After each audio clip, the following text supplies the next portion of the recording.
14세대의 의미라, 이런 제목으로 잠시 말씀 듣고자 합니다. 제가 한참 젊을 때, 청년 때 29살에 군목으로 동해안 체북단 전선에 갔는데, 제가 연대장님을 육사 17기, 20기, 22기 세 분을 모셨는데, 17기는 크리스찬이었어요. 20기하고 22기가 가톨릭 신자였는데, 20기인 이 연대장님이 성탄절 무렵에 저를 연대장실로 오라 그러더니, 목사님, 마태복음 1장을 제가 암만 읽어봐도 14대 14대 14대 42대라고 여기 언급했는데, 암만 다 읽어봐도 41대밖에 없고 한 대가 모자라는데 이게 어찌 된 일입니까? 좀 설명을 해 주십시오. 아니, 나도 읽어보니 41대야, 한 대가 모자라. 그런데 성경에 42대라 그랬단 말이요. 아니, 나 이거 전방에 내 책도 별로 없었는데 이걸 내 대답을 못했어요. 패기 있고 자존심 선 제가 그걸 대답을 못했으니 얼마나 부끄럽겠어요. 여러분들, 제가 새벽 기도에 이 부분에 대하여 설교 다 했는데, 여러분들, 여기 오늘 본문에 아브라함에서 다윗 때까지 14대요. 아브라함에서 이 요고냐까지 14대요. 요고냐의 아들 스알디엘에서 예수님까지 14대라 그랬는데 마지막은 13명밖에 없어요. 이걸 어떻게 설명할 것이냐. 이 많은 주석가들이 여기에 대하여 언급을 해놨어요. 마태복음 1장 1절에 아브라함과 다윗의 자손 예수 그리스도의 계보라, 예수 그리스도의 족보라, 이렇게 아브라함에서 다윗까지 14대, 다윗의 아들 솔로몬에서 요고냐까지 14대, 요고냐의 아들 스알디엘에서 예수님까지 14대라고 말했는데 13대밖에 없어요. 유대인들은 우리 한국 사람들처럼 족보를 중요시하게 여겨요. 바벨론 포로에서 예루살렘에 돌아왔는데 그 제사장의 족보에 이름이 없는 사람은 제사장에서 제외했어요. 제사장 역할 못하게 했어요. 나중에 찾아줬을 때 그때 드렸어요. 그래서 이 족보를 예루살렘 성전 안에 이 제일 깊숙한 서고다가 보관했는데 AD 70년 로마군의 침략으로 다 무너져 버렸어요. 최근에 대한민국의 이 왕실 실록이, 조선 왕조 실록이 월정사 위에 상원사, 제가 가봤지요. 그 상원사 있는데 거기에 서고가 있었는데 그 일본 사람들이 가져갔던 걸 다시 와서 이 국립박물관인가 어디 보관하고 있는데, 그 상원사에 보관하고 있던 조선 왕조 실록 상원사로 다시 되돌려주라는 거야. 그래서 강원도 국회의원들이 이거 상당히 지금 열심히 해요. 원래 여기 상원사에 있던 조선 왕조 실록 돌려보내주라, 여기 박물관 다시 지어주라, 이렇게 지금 거기서 요청하고 있어요. 강화도에 있는 조선 왕조 실록들, 이 프랑스 군대가 와서 그때 대원군 때 12명의 프랑스 신부 죽였거든요. 근데 그렇게 공격해가지고 강화도에 있는 거 훔쳐갔잖아요. 프랑스 사람들이. 아직도 안 돌려줘요. 돌려준다 그래 놓고 아직도 안 돌려. 지난번에 프랑스 대통령 와가지고 돌려준다 그랬어요. 근데 안 돌려줘. 그게 귀한 줄 자기네들도 아는 모양이라. 그거 모르는 사람 어디 있겠어요. 근데 오늘 본문의 모든 계보에서 아버지가 아들을 낳은 것으로 표현했는데, 예수님은 어머니 마리아가 낳은 아들이 예수라. 누가 낳았다? 마리아가 낳았다 그랬어요. 이것은 예수님이 동정녀의 몸에서 태어났다 하는 사실을 강조하고 있는 것입니다. 마태는 본문에서 아브라함에서 예수님까지 42대를 말하며 있는데, 14대 곱하기 3에서 42세대라고 말하는데 실제는 41세대만 언급했어요. 누가복음 3장에서 예수님으로부터 아브라함까지 56대를 언급했어요. 성경의 족보는 성경 저자의 의도에 따라 상당히 유동적으로 기록되어졌어요. 이것을 역사책처럼 사실 그대로 기록한 게 아니라 저자의 의도를 실어서 어떤 것은 빼고 어떤 것은 조금 그대로 실리기도 하고 이런 경향이 있습니다. 성경 저자가 전하고자 하는 그 메시지의 구상에 따라서 족보에 반영된 세대의 숫자가 조금 다르게 임의로 정리되기도 했습니다. 족보를 언급할 때 가장 중요하게 언급된 인물은 누구예요? 마지막 인물이요. 마지막. 오늘 17절도 봐봐요. 마지막에 바벨론으로 사로잡혀간 후부터 누구까지? 그리스도까지 14대라. 여기 16절도 봐봐요. 야곱은 마리아의 남편 요셉을 낳았으나 마리아에게서 그리스도라 칭하는 예수가 나시니라. 마지막이 누구요? 예수님, 그리스도. 이 마지막이 제일 중요한 거예요. 마지막 사람을 강조하기 위해서 그 앞에 사람들 족보를 다 언급했거든요. 그러니까 우리가 족보 볼 때 누구를 제일 관심 가지고 보라?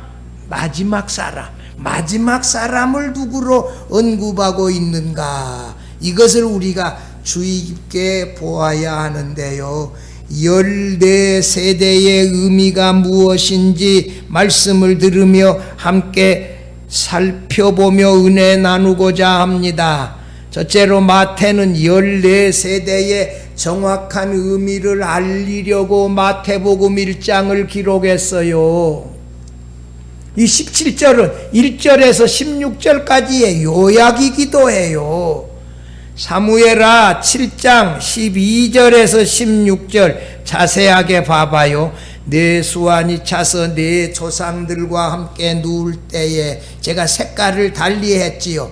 이 검정색 말고 이 다른 색, 이 색깔은 예수님에게 해당이 되어지는 거고 검정색은 솔로몬에게 해당이 돼요. 내가 내 몸에서 날 내 씨를 내 뒤에 세워 그 나라를 견고하게 하리라. 그는 내 이름을 위하여 집을 건축할 것이요. 그 솔로몬이란 말이에요. 근데 그 다음에 나는 그의 나라 왕위를 영원히 견고하게 하리라. 영원히 이런 말이 들어가면 하나님이라는 말이요. 사람은 영원히를 쓸 수 없어요. 하나님의 나라의 왕이 될 것이라는 거예요. 14절 봐봐요. 나는 그에게 아버지가 되고 하나님이 그에게 아버지가 되는 분은 누구요? 그는 내게 아들이 되리니. 예수님 아니요. 여기는 예수님이요. 그 다음에 봐봐요. 그가 만일 죄를 범하면, 이건 솔로몬이요. 내가 사람의 매와 인생의 채찍으로 징계하려니와 내가 내 앞에서 물러나게 한 사울에게서 내 은총을 빼앗은 것처럼 그에게서 빼앗지는 아니하리라. 솔로몬에게서 안 빼앗고 누구 때? 르호보암 때 뺏어서 10지파를 여로보암에게 주었잖아요. 16절 봐봐요. 내 집과 내 나라가 내 앞에서 영원히 보존되고 내 왕위가 영원히 견고하리라. 영원히, 이건 누구요? 예수님의 이 세운 하나님의 나라가 영원히 견고하게 세워지리라. 예수님에게 해당되는 말씀이에요. 하셨다 하라고. 그러니까 아브라함의 후손에서 영원한 왕이 나신다. 이 예언을 나단 선지자가 다윗에게 해준 거예요. 이게 사무엘하 7장은 이 메시아 예언이요. 이 예언을 해주셨어요. 놀라운 예언이지요. 다윗의 후손에게서 영원한 왕이 나시는데 그가 하나님의 아들이신데 그 예언이 다윗의 후손으로 나신 예수님에게서 그대로 성취되어졌다. 이렇게 마태가 기록하고 있는 것이에요. 이사야 선지자가 권사님이 여기에 앉으셔야 되는데 안 오셨다냐 그랬는데 저기 계셔. 내가 이거 앉는 분들이 다 이렇게 기억을 하거든요. 아, 권사님이 오늘 안 보인다 그랬더니 저기 뒤에 계셔. 그래서 여러분들, 이사야 선지자는 뭐요? 처녀의 몸에서 아들이 나는데 그 이름을 임마누엘이라 하리라 이렇게 예언했는데 9장 6절에서 그는 전능하신 하나님, 영존하시는 아버지, 평강의 왕이시다. 그 아들이 말이에요. 이사야 7장 14절 보면요, 그러므로 주께서 친히 징조를 너희에게 주실 것이라. 같이 읽어봐요. 보라, 처녀가 잉태하여 아들을 낳을 것이요 그의 이름을 임마누엘이라 하리라. 처녀에게서 낳게 될 아들이 누구다? 임마누엘, 우리와 함께 하시는 하나님이다. 이런 이름으로 불리게 되어지는데, 제가 아까 서두에 읽었어요. 이사야 11장 10절 말씀 같이 한번 읽어봐요. 이날에 이새의 후손이 온 세계의 구원의 상징이 될 것이며 모든 민족이 그에게 모여들 것이요 그가 사는 땅은 영광스러운 곳이 될 것이다. 여러분, 이새의 후손으로 왕이 나신다는 거예요.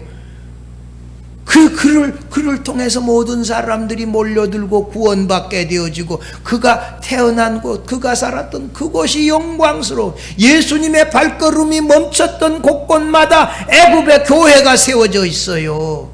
예수님이 마지막에 겟세마네 동산에 기도했던 그곳에 다 교회가 세워져 있어요. 태어난 곳, 묻혔던 곳 다 교회가 세워져 있어요. 마태는 1장에서 예수님의 탄생을 통하여 드디어 이스라엘의 오랜 기다림, 메시아의 기다림이 끝났다 말씀하고 있어요. 그것은 인류를 죄에서 구원하고 그 다음에 다스릴 영원한 왕이신 예수께서 다윗의 후손으로 나셨기 때문이라, 오셨기 때문이라 이렇게 기록해요. 이것을 강조하는 것이 오늘 본문 17절인데 예수님의 족보를 이스라엘의 선조 아브라함에서부터 다윗 때까지 몇 대? 14대. 그 다음에 17절에서 다윗에서부터서 다윗 해놓고 다시 또 그 17절 봐봐요. 누구부터 해요?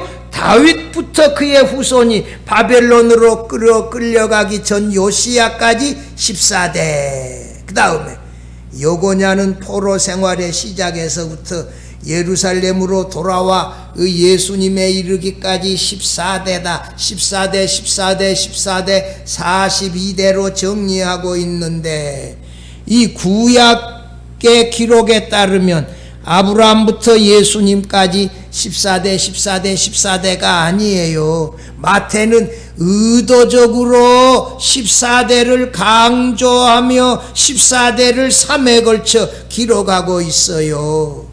요고냐의 아들 바벨론에 붙들려간 스알디엘에서 예수님까지는 13대밖에 안 되는데 14대라고 이렇게 기록하고 있어요. 이것을 어떻게 해석할 것이냐? 이게 주석가들의 주요 관심사예요. 히브리 사람들은 숫자를 표시할 때 아라비아 숫자로 1, 2, 3, 4로 사용하지 아니하고 히브리어 알파벳을 사용하여서 표시했어요. 이런 히브리 숫자 표현 방식을 게마트리아라 이렇게 말해요. 히브리어에서 다윗의 그 이 다윗의 그 디귿이 히브리어로 달렛이라는 단어예요. 그 달렛은 네 번째 나와서 4예요.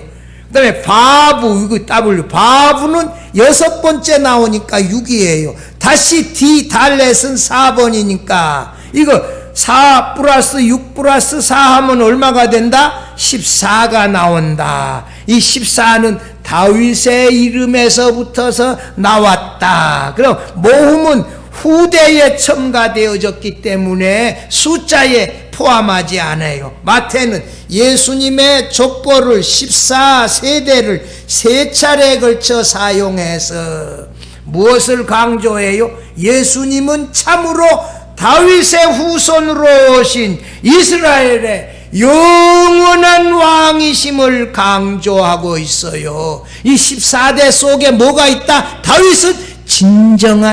예수님은 진정한 다윗의 후손으로 오신 영원한 왕이시다. 이 사실을 강조하고자 하는 것이지요.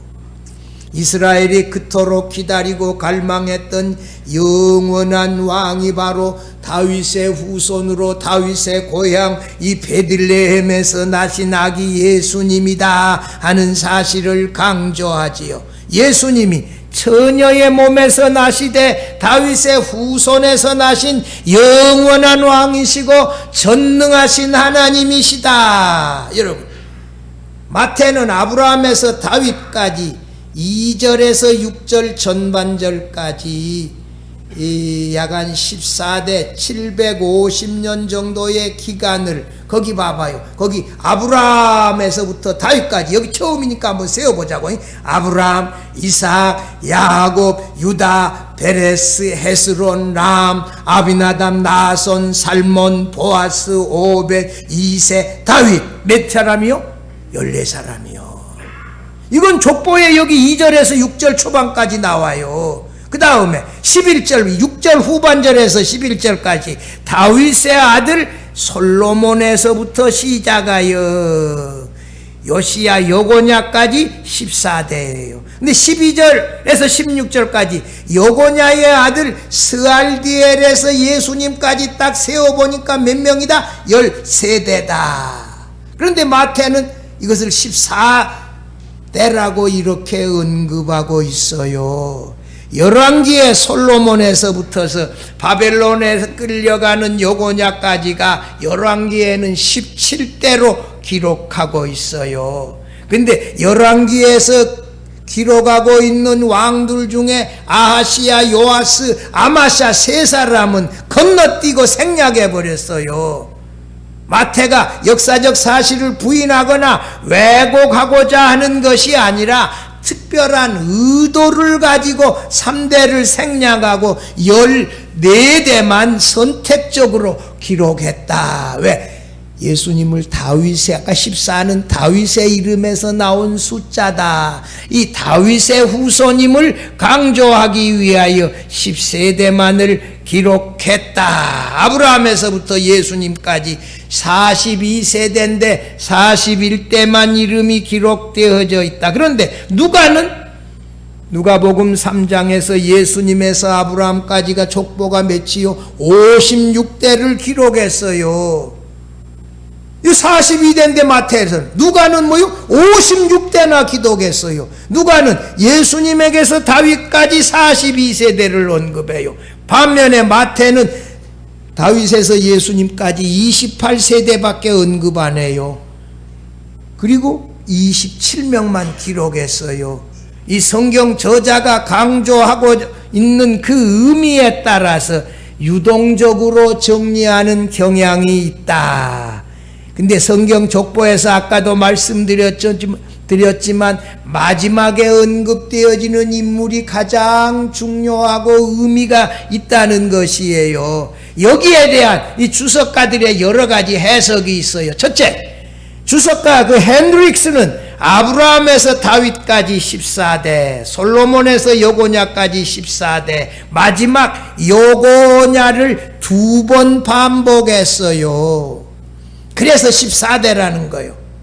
여고냐를 왜 2번 포함했느냐? 여고냐는 말입니다, 왕이 된 지 3년 만에 바벨론 포로가 되어져서 바벨론에 끌려가서 37년 동안 감옥에 갇혀 있었어요. 그러니까 여고냐는 예루살렘에서 3개월 동안 아들도 없이 왕위에 올랐다가 포로로 끌려간데 그때 요거냐 한번. 37년 동안 바벨론의 감옥에 가서 있다가 석방되어 왕으로 다시 섬김을 받고 이 왕궁에서 모든 것을 먹도록 하고 그때 자녀를 낳았어요. 그래서 요거냐를 2번 언급했다는 것이지요. 예루살렘에서 3개월이라고 하는 짧은 기간은 아버지 여호야김을 상징하는 것이고, 바벨론에 가서 37년 동안 감옥 살다가 나와서 다시 왕의 대접을 받음으로 2번 계산해야 된다는 것이에요. 그러나 이것을 자세하게 언급하지 아니한 것은 여고냐가 중심적인 인물이 아니기 때문에 그래요. 그 다음에 2번째 해석은 아브라함에서 예수님까지 예수님의 족보를 42대로 설명해야 한다면 마태가 17절에서 제시하는 거 잘 봐봐요. 이 17절 잘 봐봐요. 그런즉 모든 대수가 아브라함부터 다윗까지 몇 대? 14대요. 다시 또 누구로 시작해요? 다윗부터 바벨론으로 사로잡혀까지 14대요. 다윗을 몇 번 언급해요? 다윗을 2번 언급하잖아요. 다윗은 중요하다는 거예요. 다른 왕들하고 달리. 그래서 다윗을 2번 언급해야 되어진다는 거예요. 본문에 다윗을 2번 언급하지 않았잖아요. 이거는 6절에서도 나와요. 6절 가봐요. 이새는 다윗을 낳으니라 그래 놓고, 다윗은 우리아의 아내에게서 솔로몬을 낳고, 여기서도 다윗이 2번 언급되어졌어요. 그래서 이 예수님의 족보 중에서 가장 중요한 인물이 다윗이므로 다윗을 2번 언급해서 다윗이 바로 영원한 왕 예수 그리스도가 이 땅에 오실 때에 결정적인 역할을 했으므로 다윗을 2차례 언급해야 되어진다. 이것이 설득력이 상당히 있어요. 왜냐하면 성경에 그렇게 2번으로 언급했다고요. 자, 3번째, 주석가 건드리는 요셉과 마리아를 각각 하나의 세대로 따로 계수해야 되어진다. 아버지 요셉은 법적인 아버지요, 육신의 아버지가 아니고 뭐요? 법적인 족보상의 아버지요. 어머니 마리아는 육신의 예수님의 어머니이기 때문에 요셉과 마리아 중 어느 한 사람도 빼기가 힘들어서 이 요셉과 마리아를 각각 넣어야 되어진다. 이 건드리라고 하는 학자는, 재은사 D.A. 카슨 교수는 42세대를 말하면서 41세대만 언급하고 있는 데 대하여 특별한 의미를 두지 말고 단순히 상징적으로 해석해야 한다. 이 42세대를 그렇게 해석했어요. 또 한 사람은 말이요, 예수님의 족보를 14대 곱하기 3을 말이에요, 세분화해서 7 곱하기 6으로 구분하는 것이 어떨까 하는 것이 핸드릭슨의 제안인데요. 이렇게 하면 7 곱하기 7 하면 7 곱하기 6은 지나가고 7 곱하기 7 끝난 다음에 희년이 온다는 거예요. 7회가 7번 지나면 희년인데, 예수께서 희년의 해방을 인류에게 주시기 위하여 오셨다는 의미로 해석하는데, 오늘 17절에 14대 곱하기 3이지 7 곱하기 6이란 말은 없어요. 그래서 이건 좀 따르기가 어렵다, 이렇게 해석하기도 해요. 아무튼 말이에요, 마태는 예수님의 족보에 다윗의 이름에 나오는 이 숫자인 14세대를 3차례에 걸쳐 사용하므로 예수께서 참으로 다윗의 후손이시고 이스라엘이 그렇게 오랫동안 기다리던 다윗 계열의 영원한 왕이심을 강조하고 있어요. 예수님은 나단 선지자가 예언했던 다윗의 후손으로 오신 바로 그 영원한 왕이 취되어 오신 분이시다.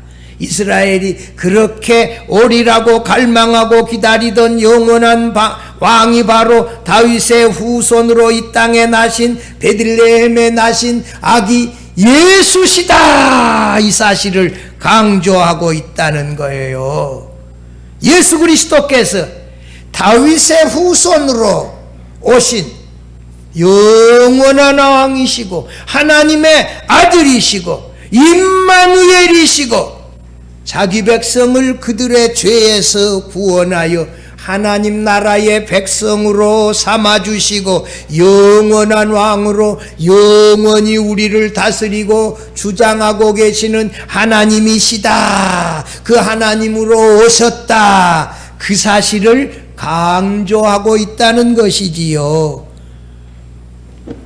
사도 바울은 로마서 1장 3절에서 이렇게 말했어요. 거기 한번 봐보세요.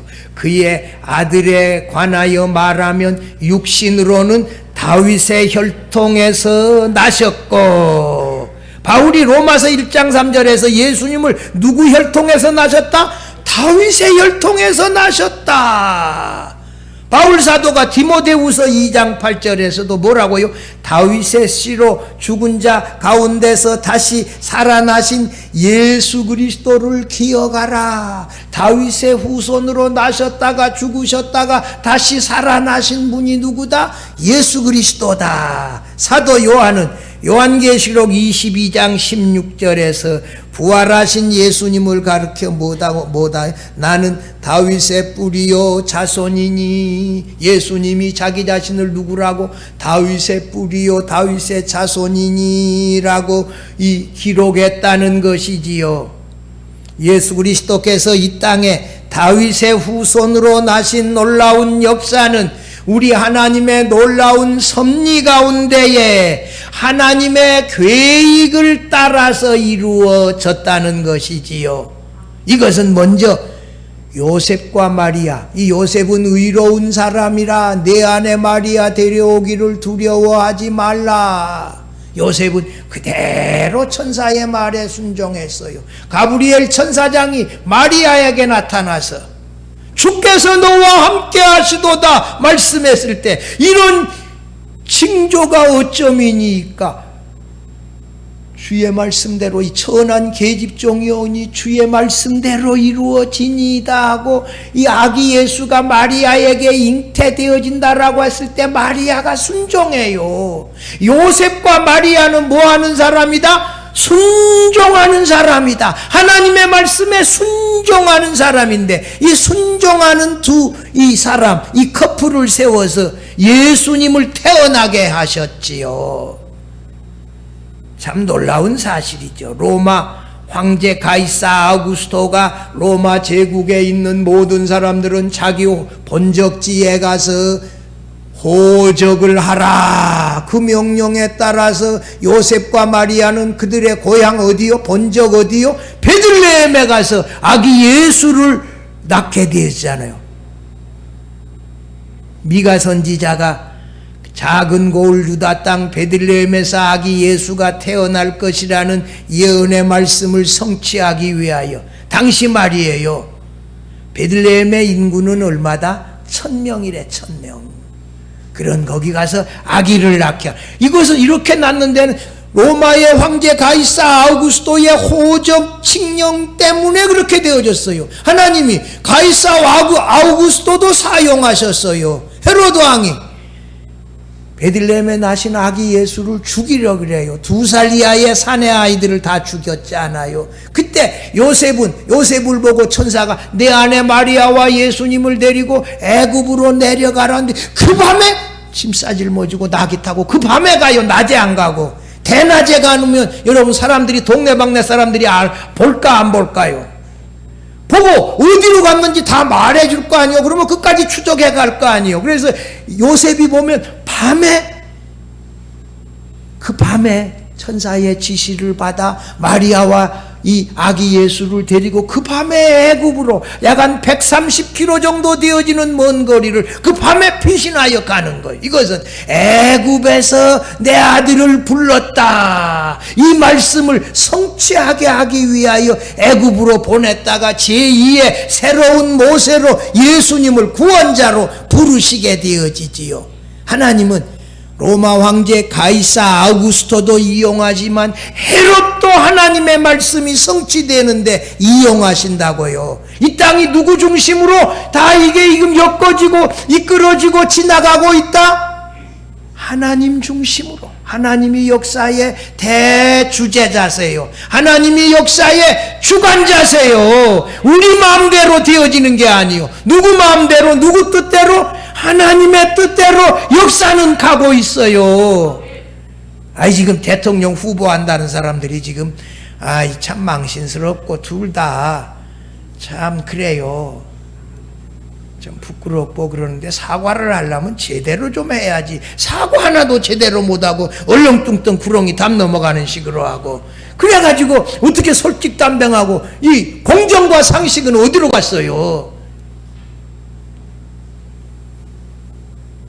사랑하는 성도 여러분, 귀신 들려 시각장애인과 언어장애인이 된 사람이 예수께서 고쳐주셨을 때에 그 사람들이 뭐라고요? 이는 다윗의 자손이 아니냐? 예수님을 가르쳐서 누구라고 신앙 고백해요? 다윗의 자손이라고 신앙 고백해요. 예수께서 두로와 시돈 이 지중해 연안의 지방에 찾아가셨을 때 가나안 여인이 귀신 들린 자기 딸을 고쳐달라고 예수님께 간청했는데 뭐라고 예수님께 부르짖어요?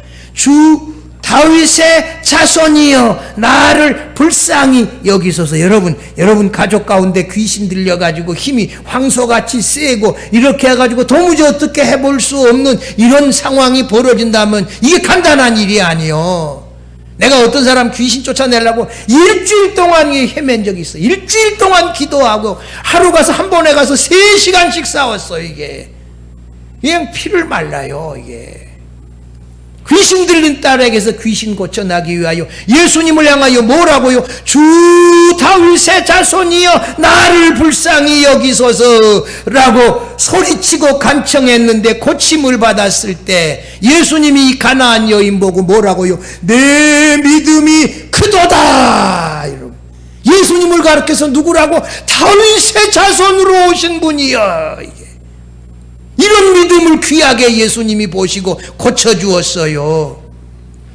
예수께서 마지막 이제 예루살렘으로 가시기 위하여 여리고에 들어가셨다가 2명의 시각장애인이 예수님께 간청했어요. 보이지 아니하고 예수님 지나간다. 누구시냐? 왜 이렇게 시끄럽냐? 동네방네 이게 길거리가 그랬더니 나사렛 예수께서 지나가신다. 그러니까 이 2명의 시각장애인이 간청하고 소리쳐서 주여 우리를 불쌍히 여기소서. 그 다음에 뭐라고요? 다윗의 자손이여. 이렇게 소리쳤더니 예수께서 그들의 눈을 만져주시며 고쳐주셨어요.